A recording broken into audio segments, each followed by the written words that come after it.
Hi everybody! So we have been learning about poetry and writing different kinds of poems.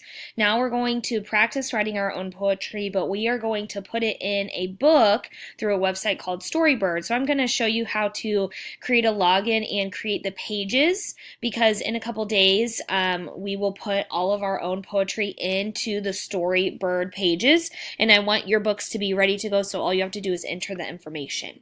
So what you're going to do is you're going to go to storybird.com, and when you're in storybird.com, it looks like this.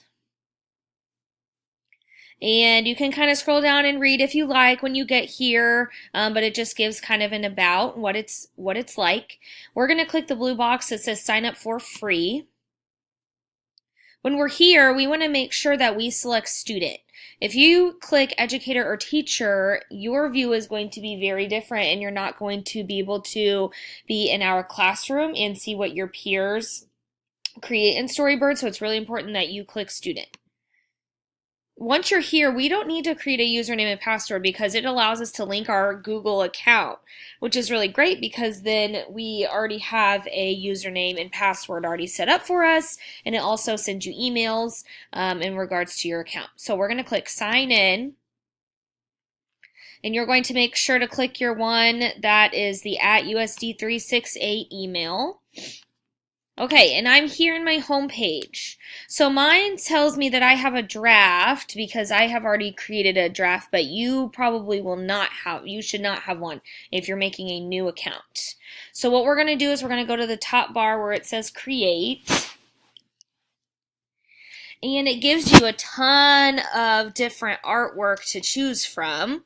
And you're going to pick one that you like. You're going to pick one that speaks to you, that fits your personality, that maybe you think is cute or silly or fun. And there are tons to choose from, so you can scroll through and there's different pages you can click through. I'm going to click the one with the animals. And when you click on it, when you get here, this gives you a preview of what some of the art is like that you get to choose from when you create your book. And if you don't like it, it's okay. You can just go back to create and start over. I'm going to use this art because I like it. We're not creating a multi-chapter book. We're not creating a poem because that just means it's one image where we type stuff in. We want to make multiple images. So we're going to select picture book this time where it says multi-page.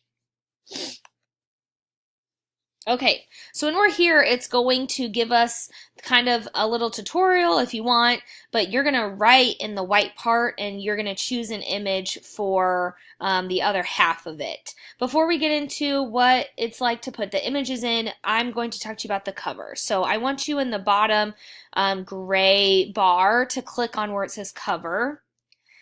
And you can choose a style. You can either choose one that looks like this, where you type in the left side and you have an image on the right, or you can choose landscape, which again puts a picture in, and it can be any picture that you like. You just drag and drop. So if I decide that I like this one better, I'm just going to drag and drop and create that picture. Okay? For my title, I'm going to type my poetry book, and I don't necessarily want my username because that's going to have my last name in it, and it will remind you no last names, so I'm just going to put my first name, my last initial. If I don't like that color, this allows me to click different colors that maybe match a little bit better. Okay, so once we're here, we can either save and exit, but we don't need to do that yet because we haven't created any pages.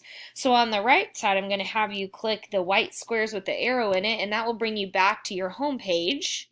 We need to create 8 pages for our poetry book. So I'm going to show you how to create pages. This one's already created for me. They picked this picture, but if I don't want to use that picture, I'm able to replace it. So I'm going to look over here and say, okay, I think I like this one better, and I'm just going to drag and drop. And then a new picture will show up. When you're clicking and dragging, it allows you to make different sizes.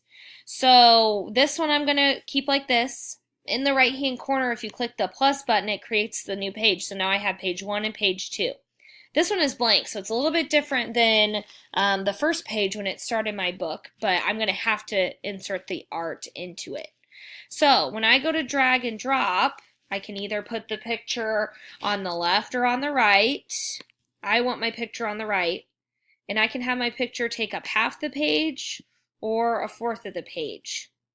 And again, I feel like that image doesn't really fit right, so I'm going to put a different image in. There we go. That one works a little bit better for me. So I'm going to click the plus button again. I'm going to drag and drop another image. So now I have 3 pages. Oops. Okay, 4 pages.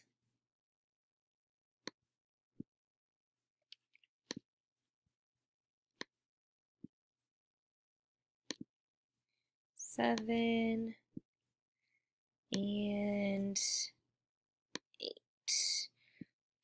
I'm just going to make sure that I have 8 pages. If you decide later that you want to change the art, you totally can. I just want you to have 8 pages ready to go for us to start in a couple days. So after I have 8 pages and artwork on each page, I'm going to go in the bottom left-hand corner and click Save and Exit. It's the blue button. When I'm saving and exiting, it's reminding me that we're not quite finished.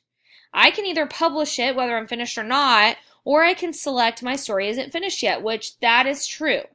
So our story is not done. We don't want to publish it. Once we publish it, we cannot go back. So we want to make sure that we select my story isn't finished yet because we want to come and work on it later. Once we select that, we will click Go to Dashboard. And it will save our picture book. So this is our home screen again. And if I click on drafts, there are my poetry books that I have created in the past. So the one I made today on July 22nd, if I click on it, it will bring me right back to where I was working. And if I need to go back to the home screen, I'm just going to click Save and Exit again. My story isn't finished. And go to the dashboard. You can stay logged into this on your own Chromebook, but remember if you're using a public computer, you're going to need to log out so people can't get in and work on your stuff. So that's how you create the pages. Later, we will put the poems inside the picture book, and I'll show you what order to put them in at a later date. And then I'll also show you how we can see what our peers have made and view other people's poetry books.